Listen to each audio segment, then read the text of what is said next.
The opening week of the Overwatch League's 5th season is now on the books, and as I discussed on Monday, one of the main things we can take away from the first weekend of matches is that most of our pre-season power rankings can be completely torn to shreds, at least in terms of being accurate representations of currently how strong each team is within the West region. So today, as promised, I wanted to bring you all my first power rankings update for the North America, post week 1. Although as you can probably already guess, we have very little data to go off with every team only playing 2 matches thus far. So I'm not entirely convinced with this ranking, nor do I expect it to stay the same over the coming weeks, as the more each team plays, the more information we'll gather on their current strength and ability. To start then, I think it makes the most sense to look at the bottom 5 in my updated West Region power ranking, where I've got the Vancouver Titans in 13th, Boston Uprising in 12th, London Spitfire in 11th, the New York Excelsior at number 10, and lastly at 9, the Paris Eternal. Now I can already tell that some of these positions are going to frustrate a few of you, but hear me out as I discuss why I've put each team where I have. Vancouver in last is probably the most agreed upon reaction to Owl's opening week, with the Titans losing twice in 5 maps to Boston and by a very damning 3-0 sweep to London. So with 2 losses against 2 of my bottom 5 teams, it's pretty clear that they have to come in last, but I don't think they were awful. Massa, for instance, put in some really strong showings, and the fact that they took the Uprising to 5 maps shows that they can be competitive with these teams just above them, so certainly not all hope should be lost just yet. But 13th, if anything, is most reflective of their ugly 3-0 defeat to London, where they didn't look at all prepared for their Rhine comps. But now moving on to Boston, who I've placed at 12th, this is perhaps my most unfair ranking here, given they defeated Vancouver, albeit in 5 maps, and even took a map off of the Gladiators, who will later feature in the upper half of my power rankings, with Boston putting in a pretty good performance overall. If anything though, this is mostly a result of the fact that whilst they were taken to 5 maps by my 13th place Titans, the Spitfire meanwhile were able to defeat them far more convincingly. But perhaps, as I've hinted at, this was more down to Vancouver being better prepared to face the Uprising than they were London, so this could quickly change in the future. Looking at both of Boston's matches, there were certainly plenty of positives to take away. The DPS line of Valentine and Striker at times looks really good, with Punk and Crimzo also coming up with clutch plays of their own, so there's definitely a solid foundation here with the potential to improve. One of the main issues I have with Boston though, which to be fair can be seen as both a positive and a negative, is the lack of conviction behind a specific playstyle. In their first 2 matches, the Uprising utilised almost every single tank hero except Rhine, with some minor changes to the other roles around the tank, enjoying a mixed level of success. There are also multiple substitutions made as well. By comparison, the teams that have so far found the most success appear to have been really focused on one major style, with a few map-specific alterations. Given we're still so early into the life of Overwatch 2, this could perhaps set Boston up better for future patches, but right now I reckon they could come unstuck if they aren't fully prepared to face a team like the Spitfire, especially if Boston's players can't get into a comfortable rhythm by playing regularly, and that's why I'm lower on them now than perhaps I should be. And speaking of London, the reason that they are next and not potentially higher is primarily down to the playstyle that they've employed thus far.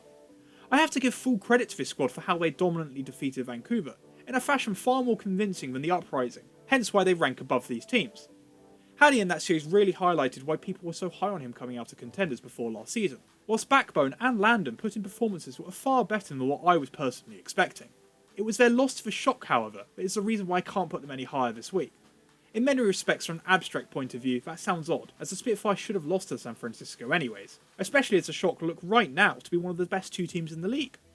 My problem though is with this brawly, almost Rush era inspired Rhine May setup that London are clearly a firm believer in. Against teams in my bottom 5, they might be able to rack up quite a few wins with this approach, but as shown by their loss to the Shock, I have very little faith in it succeeding against teams in the upper half of North America, and that's why I'm not going to place them any higher just yet. Take the Eternal for instance, they might have lost twice this week, but you can't convince me for 1 second that they looked worse than the Spitfire in their loss to San Francisco. In fact, I would certainly say it was the opposite, which is why Paris rank higher than London this week. So above London, the fact that I've put New York and Paris may again be something that people can test. The Excelsior in particular are a team that I was honestly very disappointed with following their 2 opening matches to this season, with New York losing quite comfortably to both the Gladiators and the Reign, with the exception of 1 map against LA on Circuit Royale. However, from my point of view, I felt that this was more down to mistakes from the Gladiators than a sharp improvement in performance from the Excelsior. Yaki, Flora and Myungbong still had moments where they looked great, but the team as a whole seemed strangely insistent on running Reaper and Echo with their Winston comps, which didn't seem to work for me. That said, it's hard to gauge how they'd fare against the teams below them, given they've only faced undefeated opponents thus far. but I think they certainly have a platform from which they can better develop, which is why I prefer them ever so slightly over London. Then there's the Eternal, who as I explained before looked considerably better in their loss to the Shock than London, which is why I have them rounding out the bottom 5. The addition of Glister certainly makes me happier with the overall balance of this team, who I don't think were bad despite 2 losses on their record, rather just okay. There were times against both Florida and San Francisco where they perhaps should have picked up another map win, but that loss to the Mayhem puts into perspective that they are unlikely to challenge the upper half of the West again this season, and it will make their matches against these lower sides even more revealing in the weeks ahead. The next 2 teams I want to quickly address are the Florida Mayhem and the Washington Justice, who I have an 8th and 7th respectively. Florida enjoyed a pretty strong opening weekend, taking a map off of what looks to be a really strong Atlanta team, before winning 4 maps against Paris, a team who I thought would pose them a more competitive challenge. The reason I can't place the Mayhem any higher though is because they're dirty cheaters.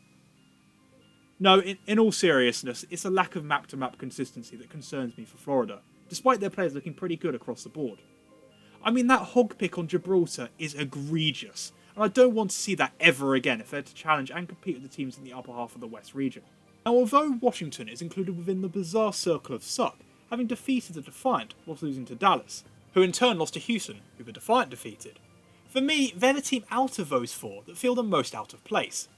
Against Toronto, they looked pretty good, with Happy enjoying a very good series, whilst Mag also did an excellent job harassing the Defiant support line. On the flip side, however, against Dallas they were simply destroyed. Decay yet again can't seem to consistently make his presence known, and as I was worried in the preseason, I think their support line of Krillin and Opener really feels like the weak link on this roster. It's still hard to guess how strong they are, but I fear we're looking at a repeat of the rollercoaster Justice again this season, and that's why they're at 7th. Looking at the teams from 6 to 3, we can now see the remainder of the confusing cycle of suck, with the LA Gladiators perhaps of a surprise of a few of you being at the bottom of this group in 6th.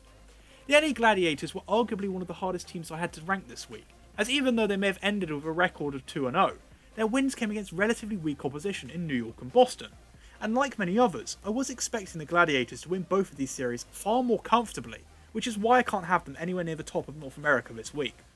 I was really impressed with the debut of Reiner, who put in some great displays on Winston, whilst Arns and Kevster seemed to strike an imposing DPS partnership when they played together, and Shu also performed great at flex support, which as I've mentioned many times before, appears to be a very important and influential role within the current meta at the moment. The elephant in the room though is Patipan, who definitely struggled on debut, dying early and often in a number of teamfights. Although I would say that we shouldn't rush to be too critical of him just yet, as he did have some promising moments in LA's 2 wins, and these early rough performances could easily be down to debut nerves, and just the fact that he's still getting used to his new team and surroundings, having only just returned to Overwatch from playing a different game. Until they can string together a complete performance, especially if faced against a better opponent, I can't put the Gladiators any higher just yet, even if I think they still have a ton of potential to rise higher. But now we have the teams from 5 to 3, the Toronto Defiant, Dallas Fuel and Houston Outlaws, in that order. I don't want to spend too much time on each of these teams, as they just look so different from their first match of the year to their second, and by next week we should have a much better idea as to where they actually land. In the end though, I think Toronto has to be 5th, as they only just beat Houston, whilst also having one of the weirder losses to the Justice beforehand. Although Chorong, as I said on Monday, really stood out as a star for them. Dallas meanwhile has to be at 4, having lost to Houston, but I think their 3-0 loss against them is unrepresentative of each team's current strength. Not only do I think that the Fuel struggled with stage nerves, but I was also surprised to see how quickly they deviated away from their Winston game plan when it struggled initially against Dante's Doomfist, opting to go for the mirror matchup, which in hindsight I think was an error but only played further into the Outlaws' strategy. In the long run, I'm not the biggest believer in the Doomfist comps, but to give credit where credit is due, Houston were one of only 2 teams that looked really good on Doomfist this past week, and their loss to Toronto could easily have been a result of the Outlaws preparing more for Dallas, and not playing at the same level in their second match as they had in their season opener. Ultimately though, an argument can be made to put those teams in any order, with potentially the Gladiators deserving a higher rank themselves. Last but by certainly no means least, we have the 2 teams that I've ranked at the top of my NA power rankings currently, and they are the Atlanta Reign in second and the San Francisco Shock, who for this week I've put in first. Both teams largely dominated their opposition to finish with 2-0 records, and even though it wasn't against the toughest teams, compared to the Gladiators, the Shock and Reign looked far more comfortable in their wins. Every role on both of these rosters put in some excellent displays, with the DPS of Kai, Nero, Proper, Sam and the others subbed in, putting in some stellar performances, resulting in a number of top highlight plays from over this weekend. My favourite being Nero's 5k. Hawk and Kaluge also looked really good as solo tanks, with the main supports of OG and Violet doing a really good job of keeping their flex supports out of trouble. But speaking of the flex supports, I thought Ultraviolet and Finn were exceptional over the opening weekend, and nearly always a focal point of why Atlanta and San Francisco were so successful, with numerous highly effective Bionades, impactful sleep darts, and well coordinated nanos. I can't praise this pair highly enough. In terms of why I have the Shock above the Rain though, it comes down to one reason, and that's that I currently believe that the Winston, when played right, like with the Shock, is a stronger option than the Doomfist currently, the key differentiator between these two excellent sides. In many respects, I feel this may have been hinted at a little bit in Atlanta's victory over Florida, where they not only dropped a map to them, but they were also aided by a bizarre hog pick on Gibraltar that threw away the map for the Mayhem, where the Rain's subsequent attack didn't look totally assured. Moving forward, the lack of experience on San Francisco, given that they are largely a rookie squad, could cause them to slip up, but based on week 1 alone, I've got to give them the edge. However, considering the quality teams that are behind both the Shock and Atlanta, things could flip on their head very quickly, even by next week. So that's my Overwatch League 2022 power ranking update post week 1. Now I want to hear what you all think down in the comments below. If you enjoyed, please be sure to leave a like and subscribe, and tomorrow I'll be bringing you all my predictions for the upcoming week of North American matches. So until then, hope you all enjoy the rest of your day.